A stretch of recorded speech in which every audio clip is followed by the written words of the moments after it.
आप सभी को कार्तिक मास की हार्दिक शुभकामनाएं।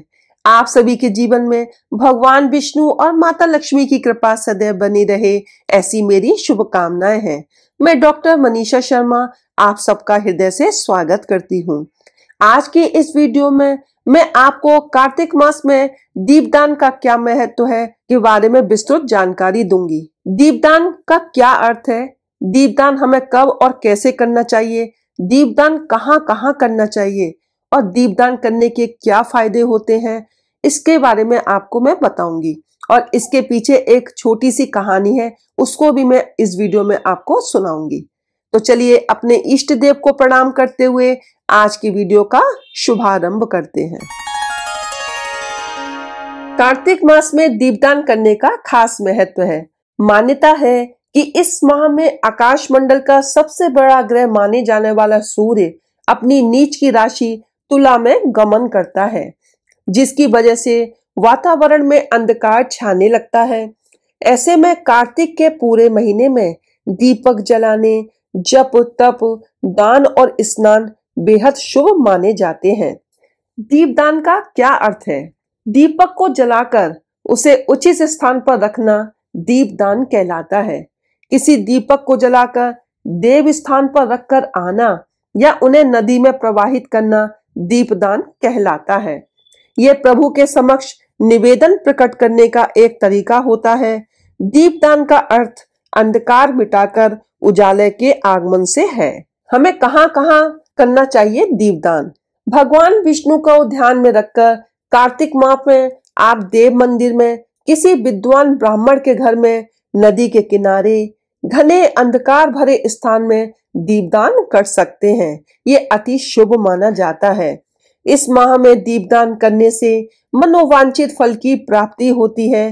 कार्तिक माह में दीपदान अकाल मृत्यु, यम, शनि, राहु और केतु के बुरे प्रभाव से बचने और मोक्ष प्राप्त करने के लिए किया जाता है। दीपदान करने से आपके जीवन से अंधकार दूर होता है और सभी मनोकामनाएं पूरी होती हैं। अब कैसे करते हैं दीपदान? दीपदान आप कई तरीके से कर सकते हैं। किसी मिट्टी के दिए में तिल का तेल, सरसों का तेल या घी डालकर उसे मंदिर में ले जाकर वहां पर रखकर आएं। दीपों की संख्या और बत्तियां खास समयानुसार और मनोकामना अनुसार तय होती हैं। आटे के छोटे छोटे दीपक बनाकर भी आप दीपदान कर सकते हैं। एक चमत्कारी दीपक तुलसी जी की सूखी लकड़ियों से किया जाता है। उसके बारे में मैं आपको एक अलग वीडियो में विस्तृत जानकारी दूंगी। तो आप उस तरह का दीपक बनाकर भी भगवान विष्णु के समक्ष दीपदान कर सकते हैं। ऐसा दीपक जलाने से चमत्कारी परिवर्तन अवश्य होता है। दीपदान की इतनी महिमा है कि पद्म पुराण में कहा गया कि स्वयं महादेव कार्तिकेय जी से कहते हैं कि हे कार्तिकेय, दीपावली के कार्तिक कृष्ण पक्ष के 5 दिन में दीपदान का विशेष महत्व होता है। कृष्ण पक्षे विशेषेण पुत्र पंच दिनानि च पुण्यानि तेषु यो दत्ते दीपम सो अक्षयम आपनुयात। तो आप दीपक कहाँ कहाँ जलाएंगे? भगवान विष्णु के समक्ष जलाएंगे, पीपल वृक्ष के नीचे जलाएंगे, तुलसी माता के पास जलाएंगे, आंवला वृक्ष में जलाएंगे, अपने घर के मुख्य द्वार पर जलाएंगे और आकाश दीप भी आपको अवश्य जलाना है। जब आप दीपक रखेंगे भूमि पर तो आपको उसे सीधा भूमि पर नहीं रखना है, उसे सप्तधान या चावल के ऊपर ही रखें। भूमि पर रखने से भूमि को आघात लगता है। कुछ लोगों का प्रश्न है कि हमें दीपदान कब करना चाहिए? दीपदान आप सूर्योदय से पहले करें और सूर्यास्त के बाद करें, क्योंकि हमें अंधकार को मिटाना है। तो दीपदान आप दोनों समय कभी भी कर सकते हैं, चाहे दोनों समय करें या किसी भी एक समय भी कर सकते हैं। दीपदान करने के क्या फायदे हैं? देखिए, यदि आप कार्तिक मास में विशेष रूप से दीपदान करते हैं तो यह अकाल मृत्यु से आपको बचाता है। इससे आपके पूर्वजों को सद्गति प्राप्त होती है। भगवान विष्णु और माता लक्ष्मी दीपदान से अत्यंत प्रसन्न होते हैं। यम, शनि, राहु और केतु के बुरे प्रभाव से बचने के लिए दीपदान किया जाता है। सभी तरह की अला बला, ग्रह कलह और कष्टों से बचने के लिए भी दीपदान करते हैं। जीवन से अंधकार मिटे और उजाला आए, इसलिए भी दीपदान किया जाता है। मोक्ष की प्राप्ति होती है। किसी भी तरह की पूजा या मांगलिक कार्य की सफलता हेतु दीपदान अति शुभ होता है। घर में धन समृद्धि बनी रहती है। कार्तिक माह में भगवान विष्णु या उनके अवतारों के समक्ष दीपदान करने से समस्त यज्ञों, तीर्थों और दान का फल प्राप्त होता है। दीपदान करने वाला व्यक्ति दिव्य कांति से युक्त हो जाता है।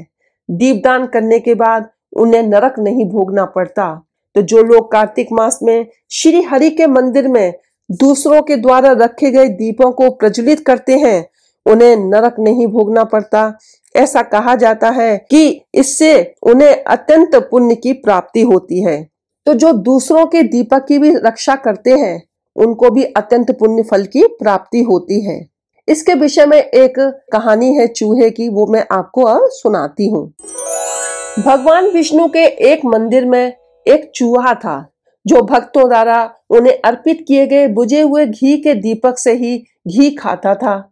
एक दिन जब उसे घी खाने की भूख लगी, तो उसने उस दीपक का घी खाने की कोशिश की, जो अभी तक नहीं बुझा था। दीपक का घी खाते समय रुई की बत्ती उसके दांतों में फंस गई। चूंकि घी की बाती में लौ थी, चूहा भगवान के विग्रह रूप के सामने अग्नि लगने से कूदने लगा और इस तरह आग लगने के कारण उसने अपने प्राण भगवान के समक्ष त्याग दिए। लेकिन विष्णु भगवान ने उस चूहे के मुंह में जलती ही घी की बाती लेकर उछल कूद को अपनी आरती के रूप में स्वीकार किया। अंत में उन्होंने उसे मुक्ति दी और विष्णु लोक दिया। तो इस तरह से दीपदान का बहुत अधिक महत्व है। यदि कोई थोड़े समय के लिए भी भगवान श्री हरि के मंदिर में दीप जलाता है, तो उसके सभी पाप नष्ट हो जाते हैं। दीपदान सर्वोत्तम दान है, इसके समान कोई दान नहीं है। तो आप सब कार्तिक मास में इस बार दीपदान अवश्य करिएगा। यदि कोई किसी कारणवश पूरे महीने दीपदान नहीं कर सकता, तो जो 5 दिन आखिरी के होते हैं, उनमें भी आप दीपदान कर सकते हैं। 365 बत्ती के भी दीपदान किए जाते हैं, 35 बत्ती का भी दीपदान किया जाता है, 108 बत्ती का भी दीपदान किया जाता है। वो मैं आपको किसी अलग वीडियो में इसके विषय में जानकारी दूंगी। तो आज की वीडियो में बस इतना ही। यदि आपको आज की वीडियो मेरी अच्छी लगी हो, तो प्लीज वीडियो को लाइक करें, चैनल को सब्सक्राइब करें, शेयर करें, बेल आइकन को प्रेस करें, जिससे आगे आने वाली वीडियोस का नोटिफिकेशन आपको प्राप्त हो सके। मिलते हैं अगली वीडियो में एक नई जानकारी के साथ। हर हर महादेव, जय भोलेनाथ।